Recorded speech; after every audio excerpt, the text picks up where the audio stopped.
Hello, hi, నమస్తే, అందరూ నమస్కారం. నా యూట్యూబ్ ఛానల్ లైక్ చేయండి, షేర్ చేయండి, సబ్స్క్రైబ్ చేయండి. ఇప్పుడు స్టోరీ, స్క్రీన్ ప్లే ఆ టాపిక్స్ మీద నేను వీడియోస్ చేస్తున్నాను, షార్ట్స్.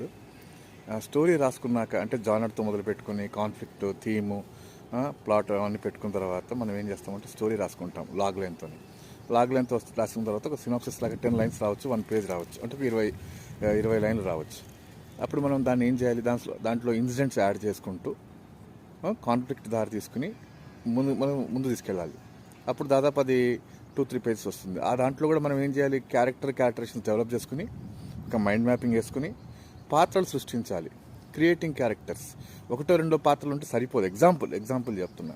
కాబట్టి పాత్రలు సృష్టించి ప్రతి హీరోకి ఎవరు ఉన్నారు, హీరోయిన్కి ఎవరు, విలన్కి ఎవరు, ఫ్రెండ్స్కి ఎవరు, ఈ గ్యాంగ్ ఎవరు, వాళ్ళ బ్యాక్గ్రౌండ్ ఏంటి, అన్నీ క్రియేట్ చేసి 4 నుండి 20 పేజీలు స్టోరీ మొత్తం ఇన్సిడెంట్తో పాటు రాసుకోవాలి. ఓకేనా?